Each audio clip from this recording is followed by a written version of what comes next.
à tous, aujourd'hui je suis en compagnie de Tim qui va nous parler de son engagement dans l'armée de terre à l'ENSOA. C'est l'école nationale des sous-officiers d'active qu'il a intégrée pendant une année. C'est tout à fait ça. Qu'est-ce qui t'a donné envie de t'engager dans l'armée de terre ? Alors, les films. Non. Je veux vivre dans un film en fait. Non, en vrai, à l'époque, moi j'étais vendeur, tu vois. J'ai fait un bac pro commerce.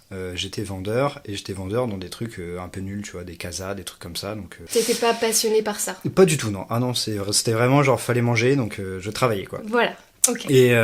Et du coup, moi, j'avais pas voulu poursuivre les études et je me posais pas mal de questions et je me suis dit comment je pourrais faire et tout. Et en fait, ma première, on va dire, motivation un peu pour aller à l'armée, c'était de me dire, ils vont me former à un travail, on va m'apprendre plein de choses, etc. Et je serai payé pour ça et pas l'inverse, tu vois. Parce que moi, je voulais pas, j'avais déjà connu un salaire, je voulais pas retourner en études sans salaire, tu vois, c'était impossible pour moi. Et du coup, je me suis dit, l'armée, c'est peut-être le bon truc, on va m'apprendre un métier, en fait. Et en plus, je vais être payé, puis je vais faire plein de trucs. Enfin voilà, ça me paraissait passionnant, tu vois. Et donc j'ai été m'inscrire. Donc au début, je suis parti en mode, je vais être soldat, tu vois. Et le mec m'a dit, tous les gens qui rentrent dans mon bureau veulent être soldats. Et il me dit, à la sortie, il y en a que 10%, tu vois. Ah ok. Ouais. T'as beaucoup de gens donc qui vont vouloir rentrer, qui veulent être dans les chars ou dans tout ça, mais il n'y a pas que des métiers d'action. T'as des métiers de cuisinier, d'informaticien, de toutes ces choses-là, tu vois. Et moi, au fur et à mesure des rendez-vous, du coup, il a été décidé que le gars m'a dit, en fait, t'es trop cérébral pour juste marcher et ça va te rendre fou. Okay. Donc il m'a dit, il te faut un métier où tu réfléchis, tu machin, etc. Tu vois. Et au final, petit à petit, on s'est tourné vers l'informatique. Et moi, j'avais toujours ce truc de me dire, je veux pas forcément passer 25 ans dans l'armée. Donc faut que je prenne un métier où derrière je peux faire quelque chose aussi, tu vois. Parce que quand tu fais soldat ou que t'es dans les chars, quand tu sors, il n'y a pas beaucoup d'emplois pour conduire des chars dans la vie normale. Ça va être compliqué d'en ça va être compliqué, ouais. Et du coup, je me suis dit, l'informatique c'est bien, c'est un bon domaine. En sortant, je suis sûr d'avoir du travail, etc. C'est un métier où t'en as tout le temps besoin, en fait, surtout en ce moment, à notre époque. C'est en pleine demande, quoi. Exactement. Et du coup, moi, je me suis lancé en faisant ça, tu vois. Donc après, tu passes les tests, etc. Enfin, je sais pas si t'as des questions sur ça après. Mais en gros, voilà, ma motivation, c'était plutôt ça. C'était à la fois vivre un peu une expérience parce que c'est un milieu particulier. Et puis, apprendre un métier, en fait. Et pouvoir me dire, je fais peut-être 5 ans dans l'armée. Au bout de 5 ans, je peux ressortir, j'ai un métier. J'ai eu un cadre, etc. Enfin, ça me paraissait le bon plan de vie à l'époque. Et pourquoi t'as choisi l'armée de terre et pas la marine ou l'armée de l'air ? Grosse bêtise, si quelqu'un écoute ça et veut y aller, prenez l'armée de l'air, vous serez tranquille. Mais c'était un peu par... Alors la marine déjà, je sais pas nager, donc c'était compliqué. Ok, donc je suis très mauvais nageur, donc tu vois, ils sont un peu plus exigeants sur la nage et tout, donc j'étais pas chaud. On passe à autre chose, ok. Et puis la marine, c'est vraiment, tu pars beaucoup sur les bateaux et tout, ça me disait pas trop quoi. Et l'armée de l'air, en vrai, j'y ai pas pensé. Quand on veut se faire engager dans l'armée de terre, c'est quoi vraiment les étapes pour y arriver, dans la précision un peu plus ? T'as un premier rendez-vous qui va servir vraiment de savoir pourquoi tu t'intéresses à l'armée un peu. Okay. Le gars va te poser des questions, va te demander si t'as une idée du métier que tu veux faire au sein de l'armée.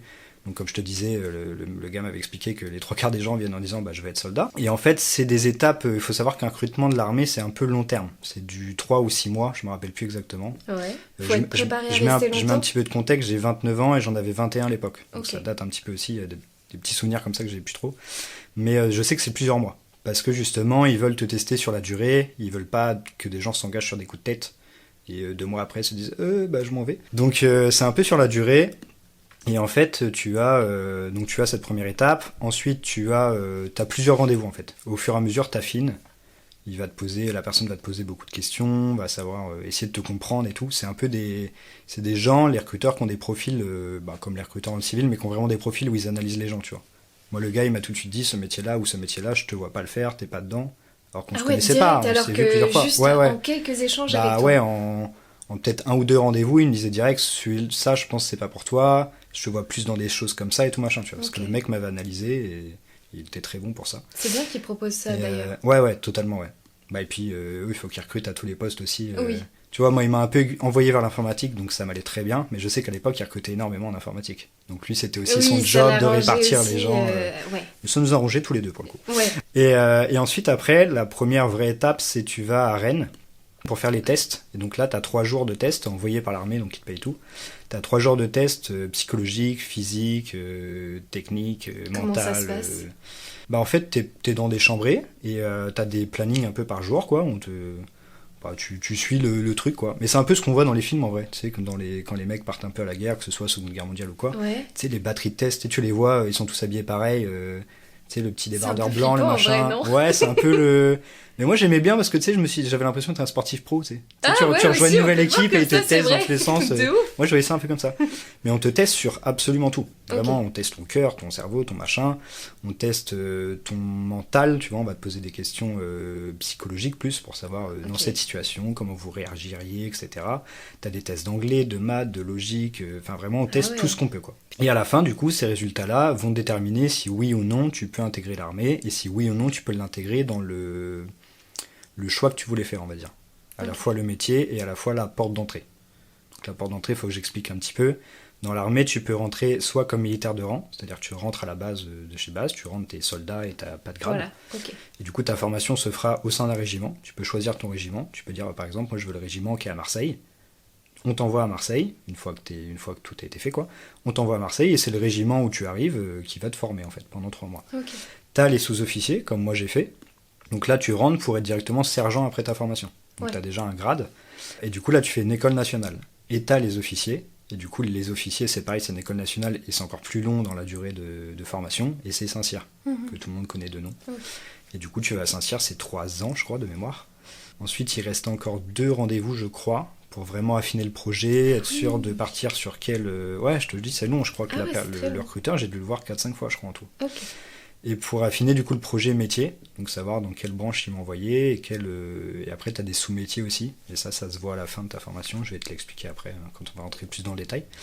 Mais du coup voilà, et après une fois que ça s'est fait, bah, tu as une date d'entrée, donc moi c'était le 1er juin 2015, et donc le 1er juin 2015 tu te rends au CIRFA, il t'emmène en bus à la gare, et la gare, le train t'emmène là où tu dois aller, et après t'intègres l'école, quoi. Ok. Vraiment, c'était ça, quoi.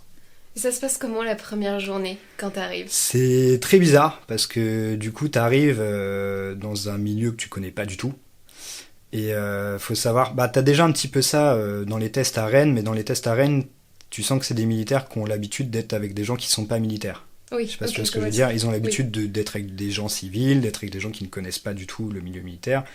Et donc c'est souvent des gens très ouverts, très tranquilles. Très chill, voilà, ok. tu vois, ils sont pas bêtes. Hein. Ils veulent recruter, donc ils mettent les gens gentils à ces postes-là, tu vois. MDR. Et Moi j'irais à ce genre de poste, tu vois. bah ouais, c'est ça. Ils ont l'air bien, les gens qui sont à ces postes-là. Ils ont l'air épanouis. Hein. Et du coup, nous on arrive à l'école, donc on est pris directement en charge. Je t'avoue, je me rappelle plus trop du vraiment. Je me rappelle un peu de la première journée, mais plus du tout début. Et en gros, on nous prend en charge et on arrive dans ce qu'on appelle un bataillon. Mhm. Donc c'est en gros, comment je peux expliquer ça un peu facilement? Un bataillon, c'est, en tout cas dans mon école, moi, c'était 300 personnes. Ensuite, c'est divisé en 2 compagnies, donc de 150 personnes, qui sont divisées chacun en 5 sections. Et une Ok. section, c'est une classe de 30. Donc 5 sections font une compagnie, et 2 compagnies font un bataillon. Je sais pas si c'est exactement comme ça maintenant dans les régiments, mais en gros, c'est un peu ça l'idée, quoi. Ok. Et du coup, mon bataillon, c'était ma promotion, en fait. Mhm. On était 300 à être rentrés ce 1er juin 2015 dans l'école. Waouh, Et donc, on était autant de tous gens sur une- ouais. ensemble. Waouh. On était tous sur une grande place.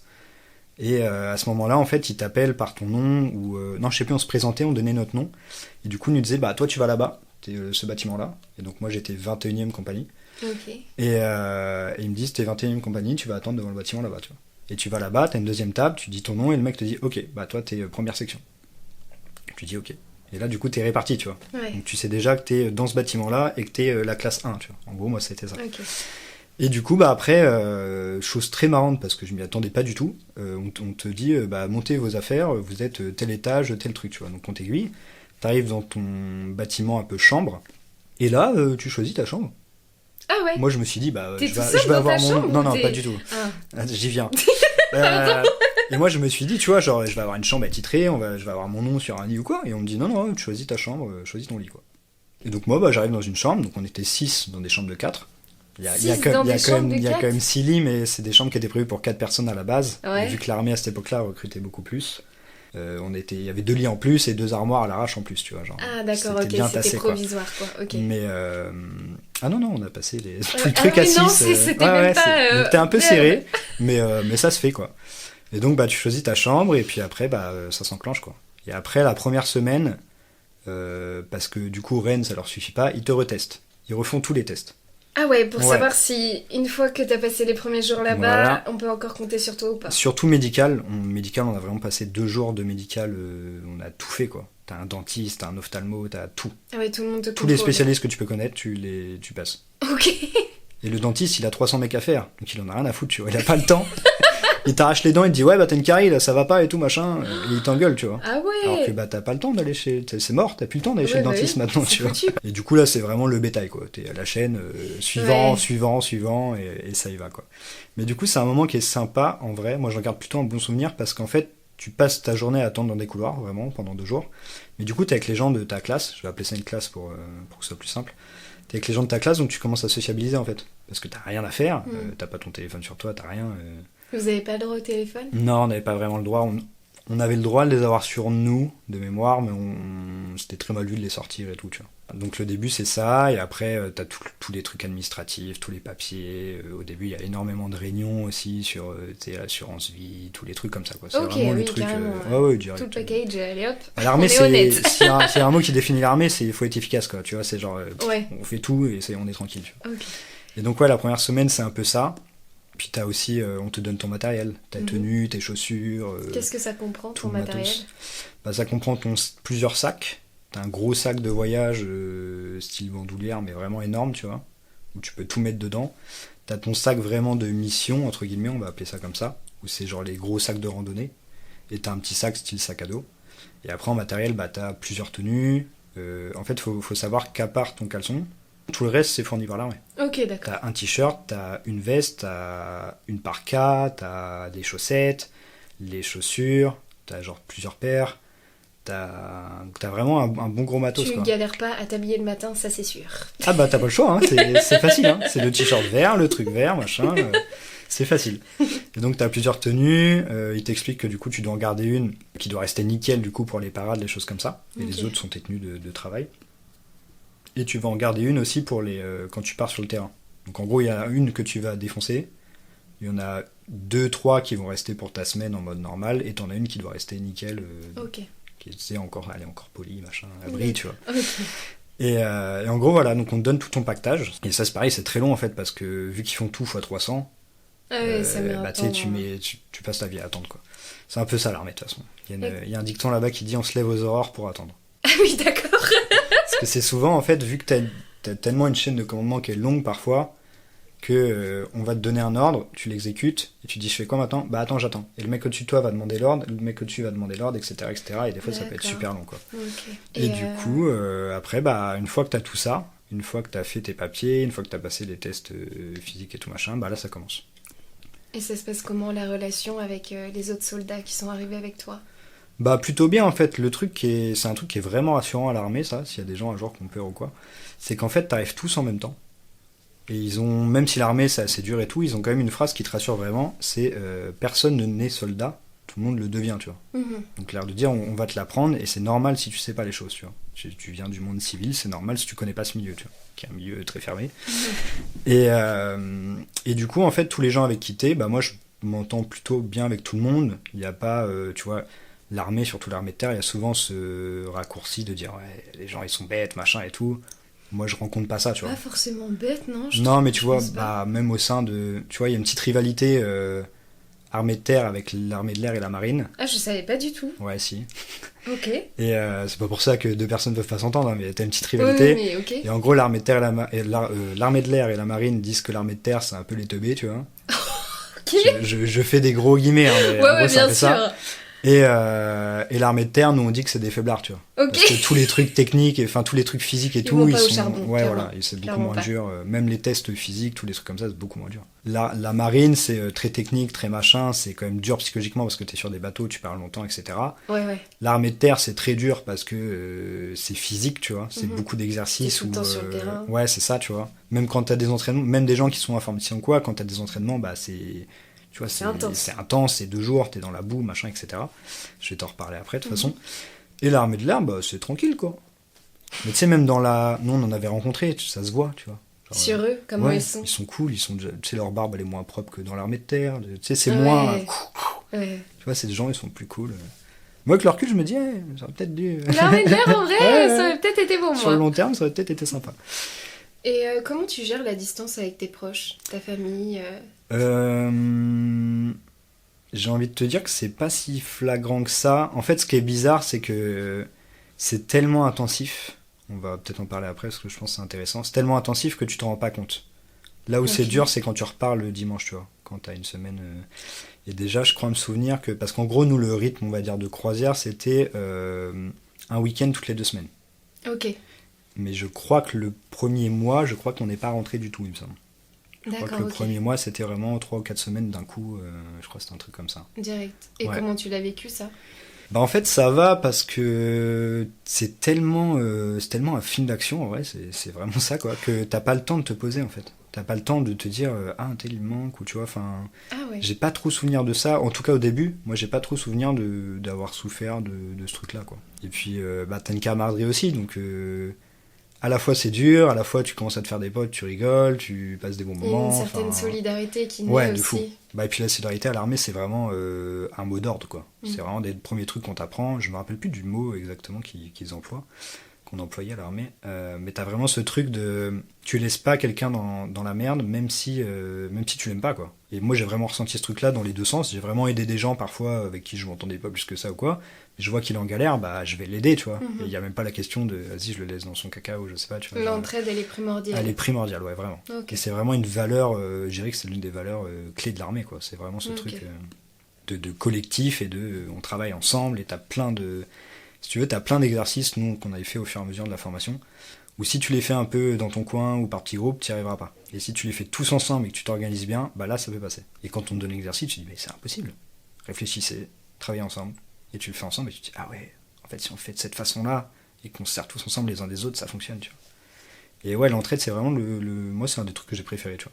Mais tu sais, c'est un truc tout bête, hein. Tu te balades dans le régiment, tu le traverses, t'as 2 sacs, il y a un mec qui passe à côté de toi, bah, et s'il a pas de sac, il va t'en prendre un, tu vois.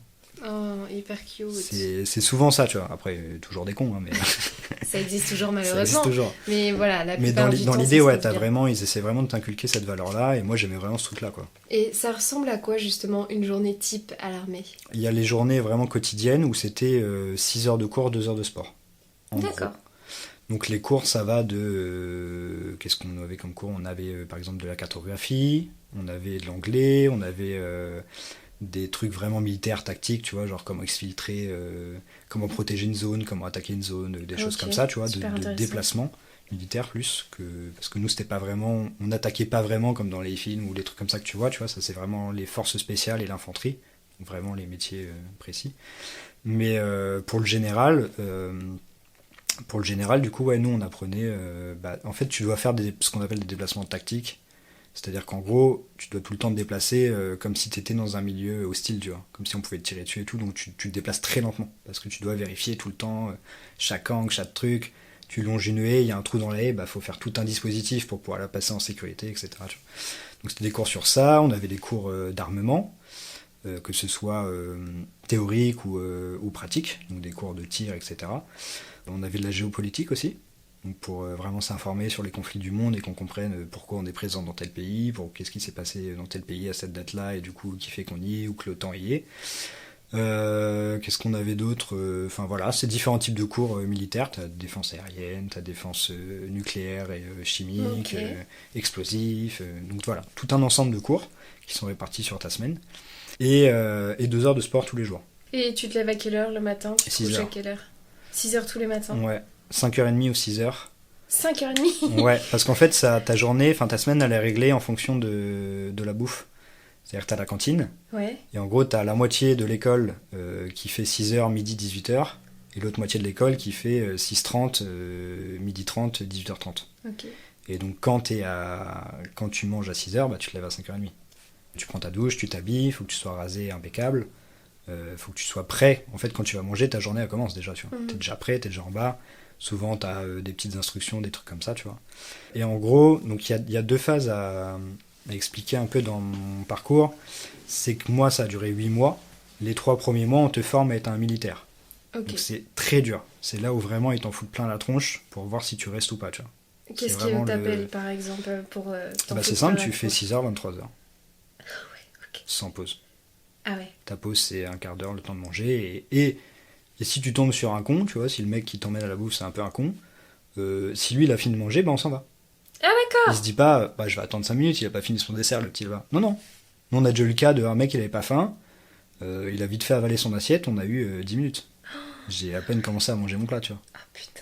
Et bam, on se barre. Mais ça, c'est des trucs faits exprès, tu vois, pour tester ton mental, pour te mettre à l'épreuve, en fait. Et les 3 premiers mois, c'est vraiment très dur. Je faisais vraiment... moi, les seules minutes que j'avais pour moi, entre guillemets, c'est pour ça que je te disais, t'as pas le temps de penser aux gens qui te Ouais, manquent. je comprends mieux. C'était 5 minutes avant de dormir, tu vois. J'ai fait un petit tour aux toilettes, un peu sur mon portable, j'envoyais 2-3 textos, puis j'allais me coucher parce que j'étais KO, quoi. Putain. L'intensité est vraiment extrême, quoi. Parce qu'au final, tu fais 6 heures. Ensuite, tu reviens du petit-déj, tu vas laver toutes les pièces communes et ta chambre, tu vois. Mais on en est au point où le mec qui va vérifier ta chambre va regarder en haut des portes. Pire que ta mère, genre. Ah, mais pire, mais ta mère... Même ta mère, elle t'a jamais Ah bah autant non. fait chier avec le mais ménage. tu sais, ça vérifie dans des endroits où t'as même pas pensé. Tu sais, c'est pas de la mauvaise volonté de « Ah, je le fais pas, il va pas vérifier ». C'est tu te dis « Ah oui, mais j'avoue ». Il ça- a été chercher jusqu'à là, plutôt. Mais oui, tu vois, le dessus de la porte, tu vois, ça Mhm. n'a pas de sens, tu vois. Et bah, s'il trouve un peu de poussière, ah bah non, Tu on va recommences. relaver, les gars. Nous, ça nous est déjà arrivé que le mec ressalisse pour qu'on lève, tu vois, genre, juste pour nous faire chier, tu vois. Mais abusé. Ah ouais, non, mais c'est pour tester ton mental, en vrai. C'est Wow. c'est vraiment ça, quoi. Et du coup, après, t'as tes cours. Le midi, donc, on mangeait. Et le midi, du coup, on avait 2 heures, tu vois. Ok. C'était de midi à 14h, on avait 2 heures, en gros. Et du coup, là, dans ces 2-3 premiers mois, bah, tu manges vite fait. Et après, t'as toujours un truc à faire le midi, tu vois.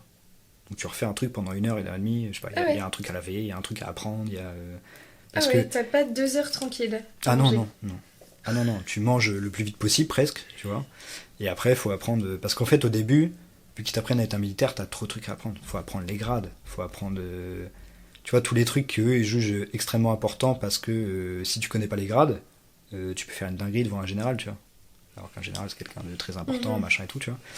Et donc, faut apprendre les grades, faut apprendre à marcher. Parce que bah, quand tu marches, tu vois, les défilés, là, bah, t'apprends ça Oui, aussi, tu vois. J'ai été majorette, je sais défiler D'accord. parfaitement. Et bah, du coup, t'apprends à marcher, sauf que le mec derrière toi, il sait pas marcher, il est bizarre, donc il Mm. n'arrive pas à se mettre dans le rythme, donc il te marche sur les pieds, donc ça décale tout, enfin Ouais. voilà. Donc tu marches. T'apprends des tas de trucs comme ça, et tous les midis, il y avait un truc à faire, quoi. Ou, je sais pas, faut ranger le matériel, ou faut laver un truc, ou faut Ah ouais, machiner. d'accord. Ou vous rangez vos chambres, il y a une revue, tu vois. Donc le mec vient voir si t'es... Parce que tes affaires, tu dois les plier au format A4. Le mec vient avec une feuille A4, le pose sur tes pulls, sur tes t-shirts, sur tes machins, et si ça dépasse, il te sort l'armoire. Tu Et mens, tu là. recommences, tu vois. C'est Non, pas je te vrai jure que c'est vrai. Il te ramène vraiment avec sa feuille à Il se ramène vraiment avec sa feuille A4. Et regarde si t'as bien plié au centimètre, tu vois. Je suis choquée. Et Putain. nous, du coup, on avait acheté des trucs à rabat, là, pour que ça plie en A4 parfaitement. Ah, mais génial, ok, super la technique. Ouais, ça, c'était trop bien. Mais du coup, ouais, le mec vérifie vraiment si ça fait la taille d'une feuille, et si ça dépasse en longueur ou en largeur, il prend ta pile de fringues, tu vois, Il la fout par terre. il la jette par terre, tu vois. Putain, c'est vraiment pour Ah ouais, vraiment mais vous c'est fait, tester à c'est fond, vraiment hein. fait exprès, tu vois. Et du coup, donc l'après-midi, tu refais tes cours, tu manges, bon, on va dire 18h, et du coup, après, donc là, ces premiers mois-là, souvent, on va dire 18h30 à 22h, 23h, on refaisait des trucs, quoi. Des cours en plus, des machins. C'est de l'intensif extrême, tu vois. Et donc ça, c'est les 3 premiers mois, on va dire, parce qu'on t'apprend à être soldat, et les 5 suivants, donc t'as toujours les mêmes cours, c'est réparti les cours, mais les 5 suivants, on t'apprend plus à être sous-officier. Donc on va t'apprendre à prendre des initiatives. Ils vont, tu vois, les 3 premiers mois, en gros, moi j'avais 3 instructeurs, on va appeler ça comme ça, 3 instructeurs, 3 profs, entre guillemets, tu vois, qui gèrent ta classe, on va dire. Et quand fallait aller manger, c'est eux qui nous emmenaient, etc. Donc ils te lâchent jamais, tu vois. Et après ces 3 premiers mois-là, et bah t'as ce qu'on appelle l'élève de jour. Donc c'est lui qui est en charge de la section, pour la semaine ou pour la journée, tu vois. Et du coup, tes supérieurs, ils vont donner des ordres à cet élève-là, et cet élève-là va répercuter sur le groupe, tu vois. Et donc du coup, bah, c'est lui qui dirige, entre guillemets, et du coup tu vas manger, t'as plus les profs, t'as plus les instructeurs et tout machin. Et du coup, t'es un peu plus libre, tu vois, t'as un peu plus de liberté, et puis bah, c'est pour t'apprendre aussi à diriger, tu vois. Après, c'est pas évident parce que tu diriges les mecs avec qui t'es depuis le début, qui sont tes potes. Justement, ça doit être délicat à gérer ça. Mais je pense que c'est fait exprès parce que si t'arrives à gérer des gens avec qui tu t'entends trop bien et avec qui t'es potes, et voilà, c'est que t'y arrives, tu vois, un peu. Et puis bon, t'es pas con, tu te dis si je fais de la merde, quand ça va être à mon tour de commander, personne va m'écouter, tu vois. On va me dire, bah ouais, quand c'était moi, tu faisais de la merde, je vais faire de la merde aussi, tu vois. Donc voilà, et du coup, les 5 autres mois, c'est un peu plus light. Il y avait toujours parfois des trucs le midi, parfois des trucs le soir, mais beaucoup moins, tu vois, c'était beaucoup moins fréquent. Et vous avez un peu plus de quartier libre le Ouais, soir, comme ouais, on voilà, va dire. totalement. Ouais, totalement. Ça arrivait des fois, régulièrement, je me rappelle plus vraiment de la proportion, mais on était plus dans une routine où du coup le midi, bah, on faisait notre petit ménage. Des fois, on le faisait même plus le matin, tu vois. Si on savait, bon, s'il y avait une revue, on se faisait tuer, mais des fois, on testait des trucs comme ça. Le midi, souvent, on faisait une petite sieste, tu vois. Une petite sieste d'une demi-heure, Ouais, ça cool. troquin, tu vois. Et le soir, des fois, bah, à 18h, on mangeait, puis après, on était tranquille, tu vois. Et j'ai une petite question aussi, qui a un peu rien à voir, mais est-ce que c'est vrai que vous devez vous raser les cheveux et la barbe, que vous devez pas avoir Ah de ouais, j'en ai poils? pas parlé de ça, mais Parce oui, qu'on de dit fou. toujours que genre vous arrivez, faut que vous vous rasiez, plus de barbe, plus de cheveux. La rien. première semaine dont j'ai parlé au tout début, là, donc où tu fais tous ces trucs-là, bah, tu passes chez le coiffeur. Ah putain, Il te rase à 3 mm. l'enfer. Alors moi je suis pas bête, je me suis dit ça va déjà être dur la première semaine, donc je vais m'éviter ce délire de on me rase les cheveux et ça me plaît pas. Je l'ai fait avant. Ah, Moi je l'ai fait la semaine avant de partir, je me suis rasé moi-même la tête. Et du coup la meuf elle est arrivée, elle a quand même passé la tondeuse, tu vois, mais Mais il y avait plus rien, quoi. tu vois. Mais il y a des mecs, il y avait un mec dans ma section, un gars que j'adorais d'ailleurs, il avait une touffe, mais quand je te dis vraiment énormément de cheveux, Ouais. tu vois. Et c'était le mec marrant de la bande, tu vois. Oui. Le troisième jour, le soir, on l'entend gueuler dans les couloirs, respectez les gens qui dorment. Et je me suis dit, ce mec-là, à cause de lui, on va bouffer, mais quand ça va être dur, il va nous faire du bien, tu vois. Et, Oui. et au final, c'était le mec trop drôle, tu vois. C'est un des mecs les plus drôles que j'ai Ah, rencontré de trop ma vie, bien. et qui était super sympa, une crème. Et ce mec-là, du coup, il est rentré, il avait vraiment la petite tête, tu sais, vraiment le mec qui sort du lycée, un peu, tu vois, genre Ouais, la grosse ouais. touffe, un peu cool et tout, machin. Elle l'a rasé, il est ressorti, il ressortait de tôle, tu vois. Genre, ça l'a C'était complètement plus le changé, même. tu vois. Ouais.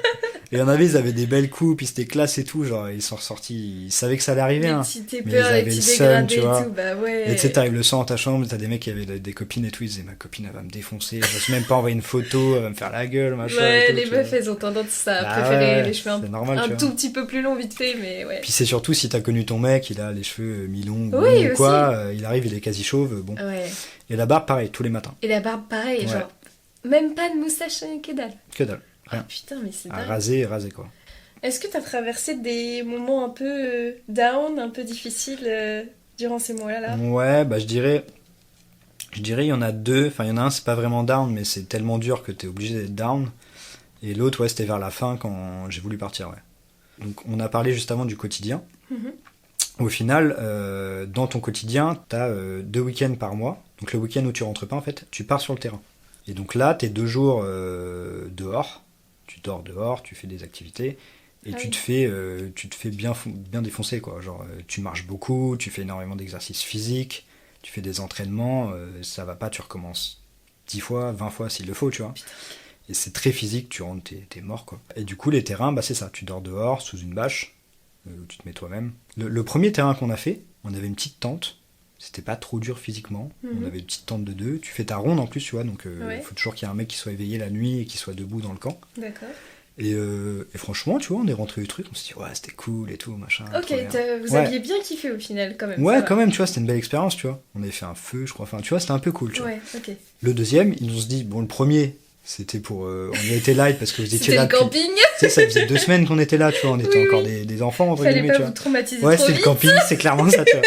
Le deuxième, ils nous ont dit, c'est plus pareil. Ils nous ont dit, déjà, il n'y a pas de tente. Donc, déjà, on s'est regardé, on s'est dit, comment ça, il n'y a pas de tente? Et en fait, tu tends une bâche, je sais pas, à 50 cm du sol, que tu accroches dans des buissons, et tu accroches l'autre partie avec des sardines dans le sol, tu vois. Ouais. Et tu dors sous ta bâche comme ça.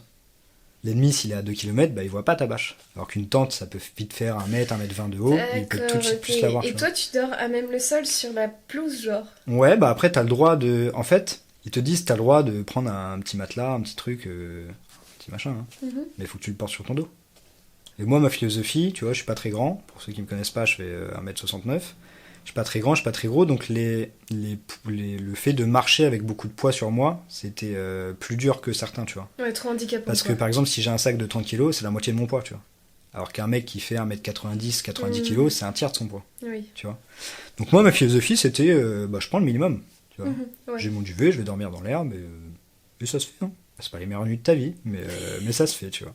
On avait un truc de, pour t'expliquer, pour te raconter un peu, on avait un truc de mi-parcours, où en gros, c'est là où on devenait, on chopait un grade, en fait. Au bout de 3 ou 4 mois, 3 mois, je crois.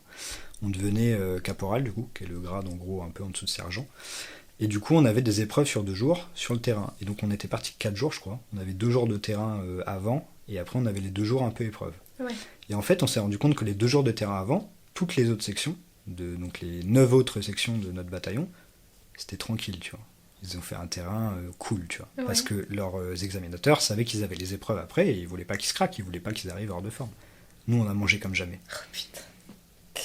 Première heure, il nous dit, vous creusez des trous.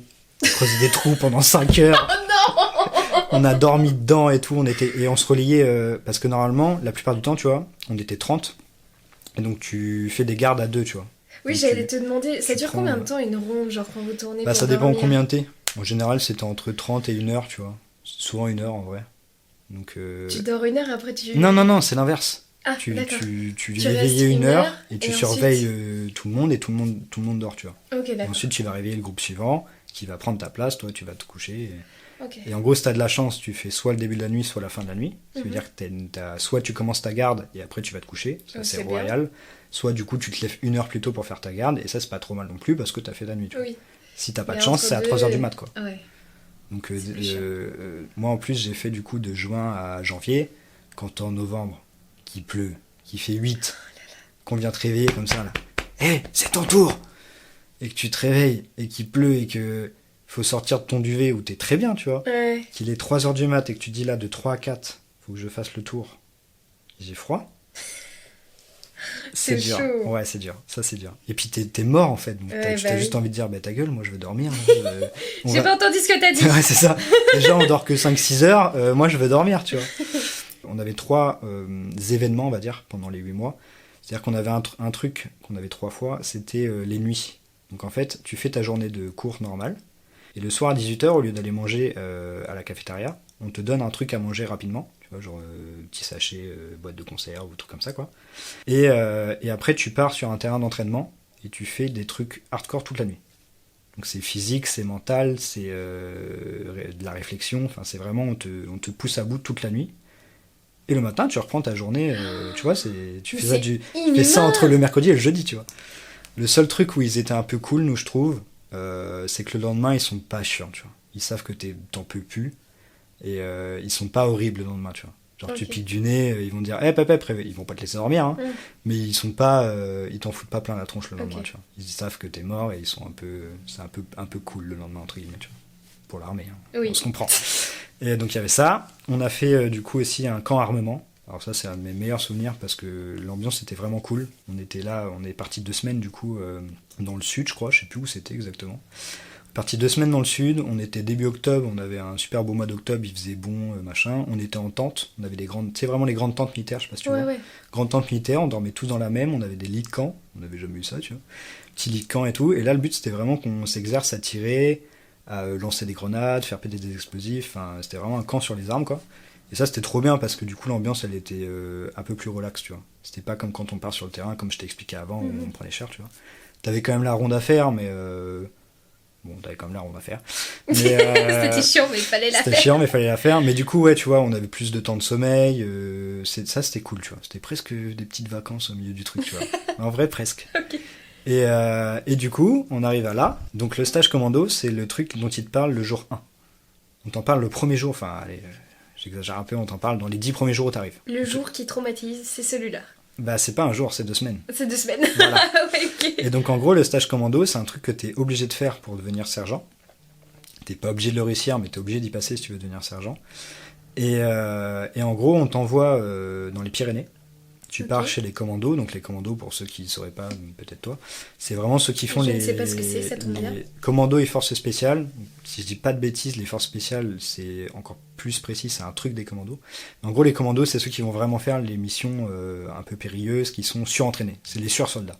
Ok. C'est les machines, tu vois. C'est comme je sais pas si tu vois ce que c'est, le GIGN dans la gendarmerie, c'est les groupes d'intervention. Oui, c'est pour les cas extrêmes. Ouais, c'est les prises d'otages, les trucs Ouais, comme voilà, ça. les trucs vraiment Et chauds. bah, le GIGN est à la gendarmerie, un peu ce que les commandos sont à l'armée, quoi. C'est Ok. vraiment eux qui font les grosses missions, les gros trucs. Et les forces spéciales, c'est encore pire, c'est vraiment les assassins, quoi. Pour faire clair. Et du coup, tu pars chez les commandos, et là, tes instructeurs te lâchent. C'est-à-dire que t'arrives, on te fait poser tes affaires, machin. On est arrivé la veille, nous, donc on avait dormi dans des bâtiments normaux, un lit normal, tu vois. Et dès le lendemain matin, tes instructeurs te lâchent, et on te remet à des commandos. Donc tu passes sur des gens que tu ne connais pas, Parce que tes instructeurs, au bout de plusieurs mois, tu sais comment ils fonctionnent. Tu vois. Mhm. Tu sais que lui, il va péter un câble si tu fais ça, que lui, il est plutôt tranquille, Voilà. que lui, il est T'es marrant, dans ta zone tant que de tu le fais pas confort. cher. C'est un peu ça, tu vois. Là, on te lâche à des mecs dont la mission, c'est te faire bouffer le plus possible, tu vois. Que tu prennes le plus cher possible. Tu vois. Les premiers trucs qu'on fait, c'est on vide nos sacs, et le mec tèche tout ce qu'il a décidé qu'on n'aurait pas. Ah, t'as cru que t'allais avoir des barres chocolatées. Ah, t'as cru que ça. Pff, ça sert à rien. Ça, vous en aurez pas besoin. Ça, machin, tu vois. On refait nos sacs. Il dit, allez, c'est parti. On fait des pompes. Et là, on s'est dit, waouh. Il était 7h du mat, tu vois. Genre, Ouais. t'as pas mangé. Et là, tu te dis, waouh, ça va être dur. Et du coup, la première semaine, c'était à la mer. Donc, c'était un très bel endroit, d'ailleurs, Collioure. Du coup, dans les Pyrénées, côté Méditerranée. Et du coup, tu fais beaucoup d'activités un peu aquatiques, etc. Et la deuxième partie, c'était vraiment haute montagne. Nous, on avait de la chance, on était en décembre, mais il faisait pas froid, donc il n'y avait pas de neige. Et là, c'est vraiment, tu vois, quand je t'expliquais un peu les terrains tout à l'heure, bah, c'est ça, fois 10, quoi. Okay. C'est vraiment ça. Et en gros, la journée, tu passes ton temps à courir. C'est d'une activité à l'autre, tu fais des activités, et entre les activités, tu cours. Tout est tout le temps sous pression. Tu sais jamais quelle sauce tu vas te bouffer. Et on te dit, tu vois, le mec qui te dit, là, prochain atelier, enfin prochain truc à faire, c'est à 2 km là-bas, ou dans 10 minutes vous y êtes. Et s'il n'y est pas, tu prends cher. Il est sympa lui. Ouais, et tu prends cher tout le temps. C'est un enfer, vraiment. Et la première semaine, donc c'est vraiment là où tu dois te serrer les coudes. Il t'entraîne physiquement et mentalement pendant, nous c'était en décembre, on est rentré en juin, donc pendant 6 mois, on t'entraîne vraiment pour ça. C'est vraiment l'épreuve, tu vois, vraiment. Et on te la présente comme ça, tu vois. Donc quand ça arrive, t'es pas rassuré, tu vois, tu te dis, waouh, qu'est-ce qui va se passer, tu vois. Et du coup, tu fais des exercices et la nuit, tu marches. Tu dors 3-4 heures. Quoi. Ah, putain. Et le lendemain, tu recommences. Mais pourquoi ils vous privent de sommeil comme ça? Enfin, c'est vraiment un délire. Parce que, en fait, plus t'es privé de sommeil, de nourriture, de choses comme ça, plus t'es obligé d'aller dans tes retranchements. Et là, physiquement, c'est très très dur. Nous, on a fini, donc sur 30, il y a dû y avoir, je sais pas, on a dû finir à 22, 23, il y a dû y avoir 6-7 abandons, je pense. D'accord. Pour des blessures. La seule chance nous qu'on a eue, c'est que en gros, donc chaque classe, chaque section est tombée avec un groupe de 3 commandos qui appartenaient eux chacun à des spécialités, on va dire, tu vois. D'accord. Donc t'avais les commandos spécialisés mer, spécialisés machin, truc et tout. Et nous, notre classe, on est tombé avec les spécialités survie. Donc du coup, on a eu des petits cours de survie, comment apprendre à faire un feu, vous voyez cet arbre-là, et ça c'était trop intéressant, tu vois. Bah Alors, ouais, grave. T'es éclaté, donc t'en profites pas bien et tu retiens pas bien, tu vois. Parce que t'es là. Ah ouais. Mais déjà, t'es juste content de pas être en train de courir ou de porter des trucs ou de faire un truc dur, Donc tu là, vois. t'es content, t'écoutes. Ah ouais. T'es là genre, T'es au taquet. parle 2 heures s'il te plaît. C'est Ça merveilleux. me va, ouais, c'est ça. Tu vois. On a appris du coup, on a appris à faire du feu avec un arbre. Il y avait une sève spéciale qui crame trop bien et le mec nous a montré en 2 secondes, il a fait du feu vraiment, tu vois. Putain, dans la neige. Il a fait exprès de trouver un endroit où il y avait un petit peu de neige. Il y avait très peu de neige en gros, tu sais, c'était un peu saupoudré. Et du coup, il a fait du feu et tout. On a appris à se repérer avec les étoiles, enfin plein de trucs comme ça, tu vois. Putain, Et ça, c'était trop bien. stylé. Mais le stage commando, ouais, c'est vraiment dur. Et moi, j'ai eu la bonne idée de tomber malade là-bas. J'ai fait une petite grippette pendant 24 heures, tu vois. Ouais, et dans ce cas-là, ils te pénalisent pas, ils vont pas t'enlever le badge pour ça. Non, ça va. parce qu'en fait, je t'explique. Donc, du coup, tu sais, je t'ai expliqué un peu plus tôt que t'as des élèves qui étaient responsables de la section tous les jours ou toutes les semaines, là, Oui. quand t'es en régiment. Et ben, on avait toujours ce principe-là là-bas. Et c'était un par jour, par contre. Et il se trouve que moi, deuxième semaine, donc qui était beaucoup plus dur que la première en plus. On a fait la première, c'était dur, c'était vraiment dur, mais vu qu'on était préparé, on s'en est bien sorti, on s'est bien serré les coudes. Et on a eu un jour et demi le week-end où on n'avait rien, tu vois. On a pu se remettre, on s'est fait un petit resto, c'était incroyable.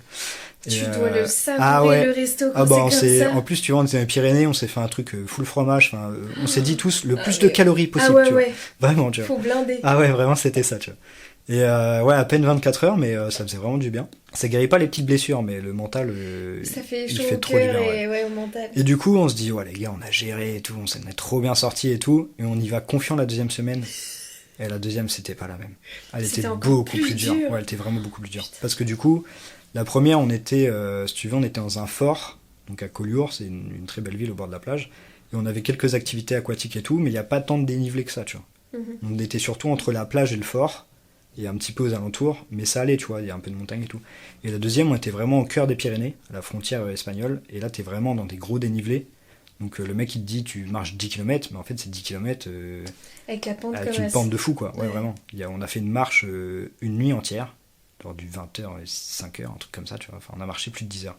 Et il y a un moment c'était de l'escalade presque. Genre c'était tu sais, dans les cailloux, du crapahutage, et il faut se dire qu'à ce moment-là t'as ton sac, avec tout ton équipement, on était dans les 30 kilos je pense à peu près à ce moment-là, et t'as ton arme. Donc toi, la moitié de ton poids. Ouais, c'est ça. Du coup. Et t'as ton arme, du coup, qui est pas très lourde, c'est 4-5 kilos un fusil, tu vois, mais qui te tape dans les côtes, qui te tape partout, ou tu vois, tu la mets, en général, tu la mets sur le côté quand tu marches, tu vois, tu la tiens dans tes mains, tu t'appuies sur un truc, enfin, tu vois, c'est compliqué, t'as un truc de 5 kilos dans les mains en plus, tu vois, c'est comme si c'était... Ouais, de fou, ouais, c'est ça, tu vois. Et du coup, comment t'es tombé malade, du coup? Et bah, je sais pas trop, je pense la fatigue, t'étais tellement à bout de force la deuxième semaine, et j'ai eu la bonne idée de tomber malade le jour où j'étais responsable de la section. Putain, GG. T'avais une étoile au-dessus de la mais tête à ce moment-là. Et du coup, c'était le mercredi soir, je crois, un truc comme ça, on fait un truc qui était pas mal en plus, c'était assez cool. On a dû se faire des petites cabanes, parce qu'en gros, on était avec la section survie, et il nous a appris à nous faire des abris avec ce qu'on trouvait autour de nous. Donc on a fait des petites structures en bâton, tu vois, et après on est venu mettre de la mousse, puis des feuilles, etc. Et on s'est fait des espèces de petits tipis. Pour se protéger de la pluie ou du vent. Ouais, voilà, exactement. C'était ça, tu vois. De soirée. Et le mec nous a appris que ça c'était... donc le vent passe pas, et vu que t'as de la mousse et tout machin, la pluie passe pas, et t'es totalement au sec en fait à l'intérieur. Et c'est trop bien, tu vois. Mais du coup ça c'était pas mal, c'était peut-être le meilleur truc, en tout cas de la deuxième semaine. Ouais, hyper intéressant truc, le en truc plus, côté survie quoi. Et puis il y avait ce petit côté convivial, on avait fait un grand feu, tu vois, enfin c'était vraiment un peu sympa, tu vois. Et du coup tu tombes malade. Et du coup je me sens malade un peu là déjà, tu vois. Et je me sens pas en forme et tout, mais je me dis je suis fatigué, c'est la fatigue, on est à bout de force, tu vois. Moi j'ai quasiment perdu 10 kilos dans les 2 semaines. Hein. Et au final, je tombe malade. Je suis malade toute la nuit, je vomis et tout, enfin je suis vraiment pas bien, tu vois. Et c'était moi qui étais responsable du camp, donc les mecs qui étaient avec moi, voient que je suis un peu malade, ils essaient de m'aider un peu, machin. La nuit se passe, aussi mal que possible. Le lendemain on repart, et le camp où on dormait, là on était à 2-3 km je pense, 2 km de la base où eux sont établis, tu vois. C'était un grand fort dans les montagnes, un endroit magnifique, une citadelle en fait, tu vois. Et à ce moment-là, j'arrive pas à marcher au même rythme que les autres. Je suis tellement épuisé que j'arrive pas à marcher au rythme normal, tu vois. Oui. C'est pas les gens couraient pas, hein, mais j'arrive pas à suivre, tu vois. Et je me retrouve commencer à être distancé. C'est là que je te disais que c'est ouf ce côté aide dans l'armée, parce qu'il y a une personne avec qui je m'entendais pas trop dans mon groupe, tu vois. Enfin, on s'embrouillait pas, hein, mais on n'avait pas d'atome, enfin on se parlait pas, on n'avait pas d'atome crochu, tu vois. Et c'est cette personne-là qui m'a vu derrière, tu vois, en mode oh c'est pas normal, pourquoi il est tout derrière, et qui est venu me chercher, qui m'a pris par le bras et qui m'a fait avancer un peu, tu vois. Ah d'accord. Et du coup je suis arrivé au truc, et du coup le mec arrive et tout, il dit ok c'est qui le responsable et tout. Non, c'est pas passé comme ça, je crois. Il m'a dit, et il regarde et tout, il dit c'est qui est malade là. On m'a dit qu'il y a un mec qui était malade et tout, tu vois. Donc je lève la main, tu vois. Il me dit ok tu vas à l'infirmerie et tout. Et je dis, tu sais, moi je veux faire le mec, puis je veux pas valider mon stage. Bah oui, parce que tu dis, si j'y vais, c'est mort quoi, tous mes efforts. Si je me souviens bien, on est le jeudi matin, et ça se finit le vendredi après. Oh putain. Donc tu vois, je me dis, je nique pas tout après ça, tu vois. Et le mec me dit ça, et il dit, c'est qui l'élève de jour là? Je dis, c'est aussi moi, tu vois. Il dit, ah ouais. Et donc il désigne un autre mec, tu vois, et je dis, donc je sais plus le grade du mec, je vais inventer, je dis, non mon lieutenant, je veux pas aller à l'infirmerie, ça va le faire, tu vois. Mais je suis tout blanc, genre tout le monde me regarde en mode je suis en train de mourir, tu vois. Et il me regarde comme ça, il me dit, c'était pas une question, tu vas à l'infirmerie, tu y vas, quoi. Je dis ok et tout. Et au final, j'y vais. Là, la fille, je tombe sur une dame, une infirmière, elle me met, elle m'allonge sur le truc. Donc on s'était levé, on avait marché 2 km à un rythme tranquille, tu vois. J'étais à plus de 100 battements minutes. Alors qu'on était au repos, ça faisait un moment ça faisait un bon quart d'heure, je pense qu'on attendait devant le bâtiment, j'étais au repos, tu vois. Et j'étais à plus de 100 battements minutes, attention dégueulasse et tout machin, tu vois. Donc je sais plus ce qui s'est passé, je me souviens que j'ai dormi un peu, elle a dû me donner Doliprane ou des trucs comme ça, quoi. Et j'y suis retourné l'après-midi, quoi. Okay. Et ça m'a pas pénalisé, je pense le fait d'être retourné aussi, le mec s'est dit bon ça va. Oui, il en veut, quoi. Ouais, et du coup j'ai juste loupé la matinée, donc j'ai loupé une activité, quoi. Et le soir, du coup, on avait, en fait, tous les jeudis soirs, dans ce truc-là, on avait des missions commando, où là, c'était vraiment des missions de film. C'était vraiment genre, on avait un objectif, et on devait tout faire comme en vrai, tu vois. Okay. Et tu dois, ça c'est très impressionnant, ça m'avait beaucoup impressionné, tu dois faire ton plan, tu peux rien noter, parce que si en fait, t'es en conditions réelles, tu vois. Donc imaginons, tu notes sur un papier. Ça laisse des traces. Voilà. Imaginons, tu te fais kidnapper par l'ennemi, et l'ennemi est au courant de ton plan, il sait ce que tu voulais faire, etc. Donc t'es obligé de tout retenir. Donc ce que tu dois faire, etc., les différents trucs de la mission, et surtout ton itinéraire. Donc, tu dois apprendre sur une carte, un endroit que tu n'as jamais été, par où tu passes, quels sont les points de repère. Ah ok, il y a un arbre chelou à cet endroit-là, là il y a une clôture, machin, et quand il va en vrai, tu te dis, ça doit être là, mais t'es pas sûr. Putain, donc okay. tu dois tout retenir et tout, et là du coup tu te répartis un peu, tu vois. C'est un tel il est bon avec les cartes, machin aussi, vous mettez sur la carte et vous gérez le parcours. un tel il est fort en ça, machin et tout. Et tu dois tout prévoir. Tu vois, au début, on arrive, la première, on dit, on va faire comme ça. Et le mec dit, et si le garde, il est pas là? Et s'il y a 2 gardes? Et si la porte, elle est fermée? Il y a un truc qui se passe. Et si au final, la porte n'existe plus, ils ont rebouché le mur? Et si tu dois tout prévoir. Ok. Et c'est un truc de fou, quoi. Mais c'est intéressant. Donc la première, on l'avait fait, on avait trop géré. Ils nous avaient même félicité le lendemain et tout. Et la deuxième, du coup, moi, je suis en PLS total, tu vois. Je fais quand même l'après-midi. Et en gros, une petite partie de l'après-midi sert à ça. La fin d'après-midi sert à ça, tu vois. À préparer ce truc du soir. Et du coup, on a eu l'autorisation, vu qu'on avait bien géré la première semaine, notre mission, d'avoir 2 personnes qui gardent les sacs et que les autres y aillent en mode léger. Donc ils n'avaient pas les gros sacs, ils ont pu faire la mission sans les sacs. Et moi, je suis resté avec un mec de ma section, du coup, qui avait le pied pourri. Du coup, après ça, on rentre. La mission, en plus, moi, on savait pas, tu vois. Et le mec, ah oui, c'est ça que je peux apprécier. Le mec, donc notre instructeur, dit si vous réussissez la mission, très bien. Enfin, très bien, en mode c'est ce qu'on attend de vous. Si vous la ratez, j'en ai rien à foutre que ça finisse demain. On marche toute la nuit, vous dormez pas. Ah ouais, ok. Et donc, nous, on attend, on sait pas comment ça se passe. Ouais. On se dit à tout moment, ils font de la merde et lui, il a son pied pourri, donc il peut pas trop marcher. Moi, j'ai la grippe, quoi. Je suis dans le mal, j'ai de la fièvre, machin, tu vois. Et on se dit, s'ils rentrent et qu'ils nous disent qu'ils ont raté, on marche pendant 6, 7, 8 heures là. Et au final, ils arrivent, ils ont géré la mission et tout, ils ont trop géré. Trop bien. On part se coucher, et là on voit un de nos instructeurs de l'école qui arrive, tu vois, qui était super sympa, trop gentil ce mec là. Il arrive et tout, il dit, bon les gars, j'ai une nouvelle et tout. Donc on le regarde, tu vois, et on se dit, ça peut pas être une mauvaise nouvelle, c'est pas lui qui viendrait nous le dire, ce serait un des commandos, tu vois. Il nous dit, vous avez géré le stage, c'est bon, il est fini. Et en gros, le lendemain, c'était plus. On n'a pas pris cher le lendemain, c'était plus on remettait l'équipement et tout machin. On remettait tout en place, tu vois, entre guillemets. Ok. Tout ce qu'ils nous avaient donné, etc. Et puis, petite cérémonie de remise des médailles, etc. Tu vois, tout le petit tintouin, quoi. Et après, on était partis dans l'après-midi, rentrer à la base. D'accord. Oui, parce que là, les gens le voient pas, mais tu m'as ramené plein de médailles, plein d'insignes, même des boutons de manchette et tout ça, de tout ce qu'on t'a donné par rapport à tes grades, du coup. Donc, t'as le commando et tu as aussi ton régiment, c'est ça? Ouais, donc ça c'était ma promotion. Ta promotion, pardon. Ma promotion, donc ils font une insigne par promotion. Et j'ai celui de ma compagnie, donc ça c'est un peu celui du régiment, ouais. Ouais, ok. Et du coup, ouais, le stage commando, c'était... Bah, il y a eu cette période quand même dure, parce que c'est très dur, en fait, ouais, tu vois, à réaliser. sur le moment, tu là, vois. Là, ça t'a foutu un coup. Pas vraiment, mais c'est sur le moment, en fait. C'est sur le moment où t'as des fois où tu te dis, mais qu'est-ce que je fais là? Qu'est-ce que je fais à marcher depuis 10 heures alors que, tu vois, genre, il pleut et on est dans la montagne, qu'est-ce qu'on fout, tu vois, genre, oui, t'en peux plus, ton moral, il en peut plus, quoi. Tu trouves pas de raison, quoi, à faire ça. T'as ton mental, il se décroche et il se dit, mais qu'est-ce qu'on fait, là, genre...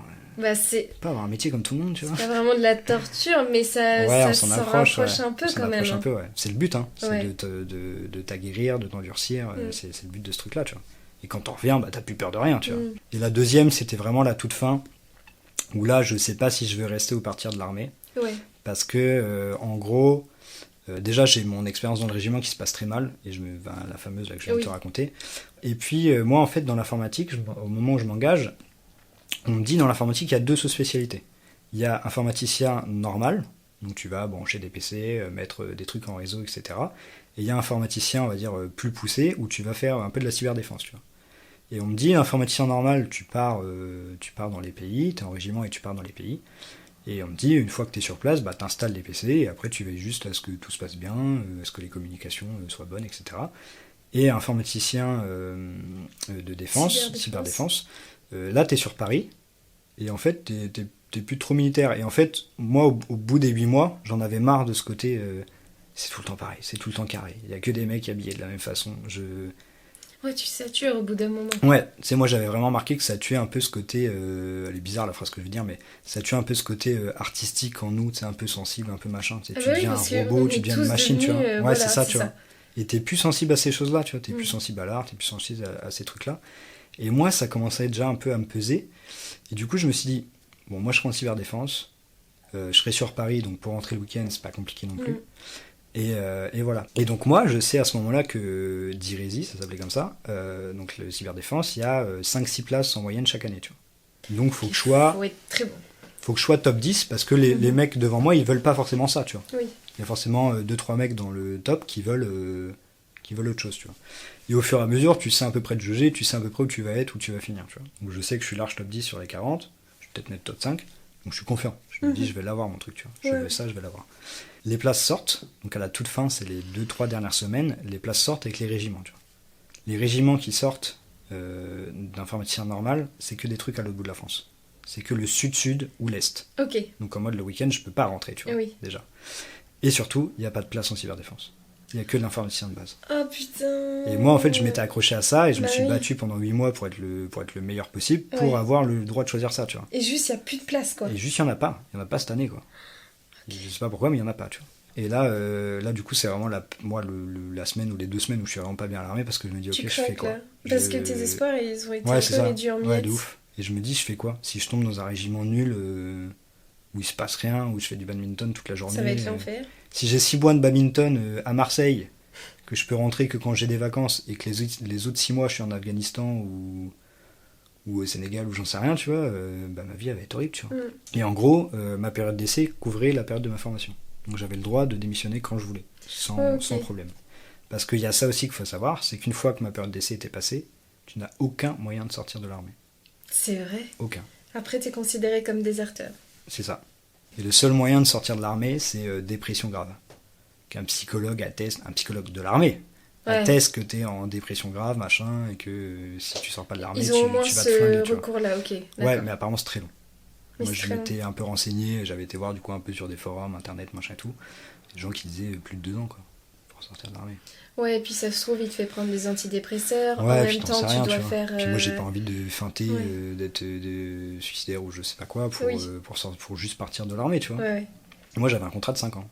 C'est très long. Donc, quand on n'aime pas son régiment. Bah ouais, il me restait 2-3 semaines et je me suis dit, bah soit je sors et je voulais pas d'un côté, tu vois, parce que je me suis dit, j'ai fait tout ça pour rien. Puis du coup, sentiment d'échec. Faut que je retrouve un plan de vie aussi, tu vois. Moi, c'était mon plan de vie pour plusieurs années. Je ressors, je suis informaticien, machin et tout, tu vois. Et oui, j'ai pas précisé d'ailleurs, le truc métier arrivait après les 8 mois. Oui. Donc après, t'étais affecté à un régiment et dans les 3 mois après ton affectation, là, tu partais faire ta formation métier, du coup. Et du coup, à ce moment-là, c'est très dur parce que je me sens complètement perdu, tu vois. Je me dis, si je pars, on va me juger, que ce soit les gens de ma vie perso comme les militaires, tu vois. Oui. On va me dire, ah ouais, t'es faible, tu te barres, machin. Si je pars pas, ils me disent, je me plais pas, j'ai 4 ou 5 ans de ma vie que je fous en l'air, quoi, limite, tu vois. Genre, moi, je sais que j'ai toujours été très ami. Moi, j'avais un gros groupe d'amis depuis que j'ai 8-9 ans, tu vois. Je suis très proche d'eux, machin et tout. Enfin, on était très proches. J'étais que tous les week-ends et tout, et je me dis, si je peux les voir que 5 semaines par an, c'est dur, quoi. Puis t'es pas sûr, dans la ville où tu vas être affecté, de te faire des amis. Les seuls que tu vas te faire, c'est peut-être que des militaires, donc ça y est, tu sors plus jamais de ça, quoi. T'es plus qu'avec des militaires, machin. Et je pense que c'est la décision la plus dure de ma vie et la plus indécise, quoi. Vraiment, je me suis dit, si je reste, je vais être malheureux. Si je pars, c'est pas ouf non plus, parce que du coup, je fais quoi de ma vie? J'ai pas envie de refaire du commerce, d'être nul, enfin, d'être dans des métiers qui m'intéressent pas, etc., tu vois. J'ai appelé ma mère et tout pour lui en parler aussi, tu vois. Et je lui ai vraiment tout expliqué en détail et tout. Et elle m'a dit, fais la décision qui est le mieux pour toi, tu vois. Elle m'a dit, si tu pars, nous on ne jugera pas, on s'en fout. Ouais, elle était hyper compréhensive. Tu reviens à la maison, c'est pas grave, tu trouveras un taf, même si ça prend un peu de temps. Enfin voilà, tu vois. Vraiment compréhensible de ouf, tu vois. Elle t'a rendu safe. Ouais, de fou. Pour déculpabiliser. Je me suis dit, ok, ça, ouais, c'était totalement ça. On embrasse nos mères pour ça. Ouais, les mamans, big up les mamans. Et du coup, je prends la décision, ok, de partir. Parce que je veux pas être en Alsace et je veux pas être à Marseille, tu vois. Enfin, il y avait d'autres régiments, mais c'était un peu ça l'idée, tu vois. Et je prends la décision de partir, donc là tu fais une lettre. Donc t'as l'habitude de faire ça, un compte rendu, ça s'appelle. C'est un truc, c'est au centimètre près, au millimètre près. Ça rentre dans une feuille A4, pareil. Ouais, mais tu peux recommencer 10. Hein. Juste parce que, t'as fait une faute. Ça c'est plus à gauche. Ok. Tu vois, faut que ce soit la perfection. Et du coup, tu fais une lettre qui dit, en gros, je vais partir. Avec tes raisons. Et là, donc, t'es reçu par ton responsable de section. Donc, pas trop eu de soucis, il était plus dans la compréhension, il voulait plus savoir. Donc, je lui explique ce que je t'ai expliqué, tu vois. Et, oui, un truc qui a pesé beaucoup dans ma décision aussi, c'est qu'à l'armée, et ça, je le sais pas je l'ai pas réalisé avant de m'engager à ce point-là, c'est que t'as aucun contrôle sur ta vie. C'est-à-dire que moi, par exemple, j'ai raté le mariage de mon frère. Parce que j'étais au petit stage commando, là. Donc, il était hors de question de dire, moi, je vais arriver 2 jours après, j'ai le mariage de mon frère, pas de soucis. Donc, c'est compliqué d'avoir une vie privée quand t'es dans l'armée. Très. Quand j'étais nous on s'en rendait pas trop compte parce qu'on était en régiment, en école depuis 8 mois. Quand j'étais en régiment, là, on a croisé des gens de tout âge. Et on a parlé un jour avec un mec qui avait, une 30aine d'années. Et on parle comme ça et tout machin. Et il dit, vous êtes sûrs, les gars, et tout, de vouloir vous engager. Enfin, tu sais, on parle de tout ça. Et il dit, si tu regardes bien, tous les mecs ici sont malheureux. Il me dit, si tu regardes bien. Et tous les gens qu'on croisait, il y en a aucun qui prolongeait son contrat. les 3/4 des gens qu'on croisait disaient bah là il me reste 2 ans. Et au final, moi je m'étais fait la réflexion, je me suis dit mais ils sont en prison quoi, genre. Ouais. Tu sais, personne te dit bah moi je suis bien, ouais, je vais prolonger mon contrat, machin. Tu sais, tous les mecs étaient en mode moi là il me reste 1 an et je suis libre, machin. C'était presque ça, tu vois. Et le mec nous disait, si tu regardes bien, tous les mecs qui sont mariés, ils ont des problèmes avec leur femme. Moi j'ai eu un instructeur qui était génie parachutiste. Il avait un enfant, son enfant avait 3 ans. Il avait compté, il l'a vu, c'était 250 jours je crois, sur les 3 ans. Ok. Tu vois. Donc même pas 1 an au total. Même pas 1 an au total, sur 3 ans. Putain. Il dit, j'ai pas vu mon gamin grandir, quoi. Mais il l'a toujours. Son enfant. Ouais, bah je pense, oui, il y a pas de souci. Tu disais, juste, il avait un enfant, du coup, oui, non, pardon, non, il avait, je parle au passé okay, parce que c'est passé pour moi, mais non, il avait toujours son gosse, mais. Ok, d'accord, c'est dur. Mais ouais, tu vois, il l'a pas vu grandir. Et, même sa femme, enfin, je veux dire, c'est ça. relation amoureuse. Nous, on voyait en régiment, du coup, le mec dont je te parlais en régiment, il disait, tous les mecs qui sont là, soit leur couple il est bancal de fou, soit ils sont en instance de divorce, quoi. Et moi, tout ça, déjà, ça m'avait déjà fait cogiter. Et à l'époque, je me disais, bon, moi, je serais sur Paris. Je partirai très peu en mission, au pire ce sera 2 mois à Djibouti ou des trucs comme ça, au grand max, tu vois. Et puis je serai sur Paris, 2 heures de train, je rentre tous les week-ends. Ça peut se gérer en vrai. Ouais, moi, ça aurait... En fait, moi, si j'avais eu ce que je voulais, ça aurait été comme quelqu'un d'ici qui travaille sur Paris. Quelqu'un de grand qui travaille sur Paris, on a plein, voilà, tu pars la semaine, tu rentres le week-end, ça se gère. Vraiment, ça se gère. Mais là, du coup, c'était pas possible. Et ouais, t'apprends vraiment qu'en fait, t'as pas de vie. Et même, tu vois, tu peux te prévoir des vacances. Si l'armée a décidé que tes vacances ça saute pour X raison, bah tes vacances ça saute, tu vois. Ah oui, ils peuvent faire ça. Elles sont décalées, tu vois. Ouais, ils ont tout droit. Je pourrais pas. T'as 48 heures pour être prêt. C'est-à-dire que, admettons, là je suis militaire, j'aurais toujours été militaire. Là on fait le podcast. Là je reçois un appel, on me dit dans 48 heures tu pars pour l'Afghanistan. Bah dans 48 heures je pars pour l'Afghanistan. D'accord, ok. Tu vois le truc. Très compliqué. Il n'y a plus la France en Afghanistan, mais c'est un exemple nul. Mais tu pars, voilà. Et du coup tu t'en vas. Et comment ça se passe un peu l'échange entre les au revoir avec ceux de ta classe? Du coup, ça va très vite parce qu'au final, donc moi, je fais ma lettre. En parallèle, bah, tu sais, tu vis en communauté vraiment. Tu vis tout le temps ensemble à 30, quoi, quasiment. Et donc moi, bah, quand je prends ma décision, quand je me dis ok, bon bah, je pars, il se trouve que je suis pas le seul. Parce qu'il y a d'autres gens, les régiments, pareil, ça leur plaît pas ou je sais pas. Et on est 2, je crois. Il y avait c'était ça. À partir du même jour. Une fille avec qui je m'entendais super bien en plus, l'une des personnes avec qui j'étais le plus proche à l'armée. Et il faut savoir aussi que durant la formation, il y a plusieurs personnes qui sont parties. On était 30 à la base ou 32, je sais plus, et il y a eu, sans compter cette fille-là, il y a eu 5 ou 6 personnes, je crois, qui sont parties. D'accord, ok. Et du coup, tu sors de l'armée. Comment ça se passe après, le retour à la réalité? Alors du coup, tu le vis comment? Du coup, donc, quand j'appelle ma mère, tu vois, elle me dit ok, machin. Mais elle me dit par contre, si tu prends ta décision d'arrêter, réfléchis direct à ce que tu veux faire après. Elle me dit, peu importe si ça arrive direct ou si ça prend du temps, mais elle me dit, réfléchis, tu vois. Elle me dit, reste pas à rien faire, reprends pas le premier taf qui passe comme ça, parce qu'elle me dit, ça va pas le faire, quoi. Tu vas être malheureux, machin, tout. Donc, moi, je suis un peu impulsif, tu vois. Je me dis, qu'est-ce que je pourrais faire? Vas-y, je vais faire de l'immobilier. Hop. Et du coup, je sors de l'armée un vendredi. Le samedi matin à 9h, je suis à une porte ouverte de... Mais non. Le mec est tellement motivé dans sa vie. C'est ça, tu vois. C'est fou. Mais en fait, l'armée, à l'époque, m'avait... je l'ai bien perdu, ça. Je suis en train de le retrouver un peu cette année, mais... L'armée m'avait tellement rendu déter que, tu sais, t'as tellement l'habitude de tout faire tout le temps, vite, direct, tu vois. Puis d'avoir une vie quand même, je trouve, assez saine, assez clean, dans le sens où...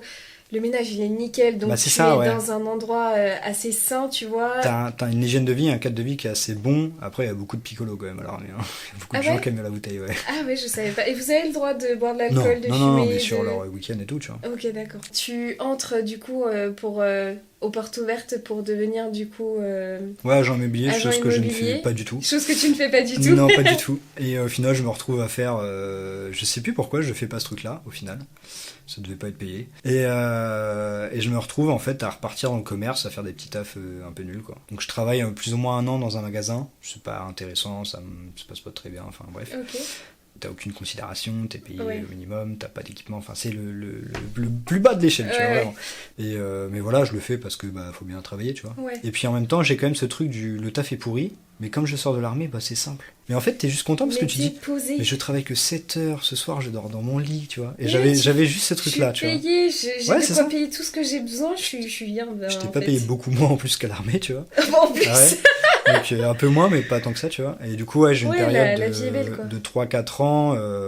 Donc au début, ça m'allait, mais ça m'a vite saoulé parce que du coup, c'était vraiment un taf qui m'intéressait pas, quoi. Et après, je fais un peu d'intérim, je fais un peu de droite à gauche, machin et tout. Et après, en 2020, j'ai repris mes études, du coup.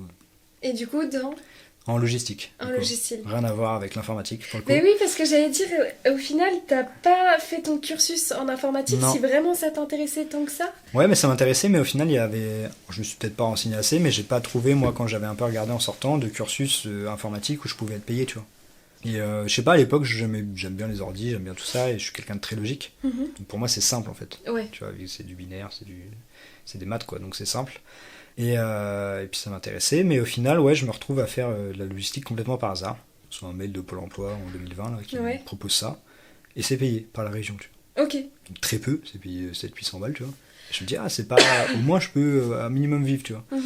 Et du coup, je me retrouve à faire ça. Donc c'est un bac plus 2 en 8 mois en plus. Ok. Donc, je me dis, nickel.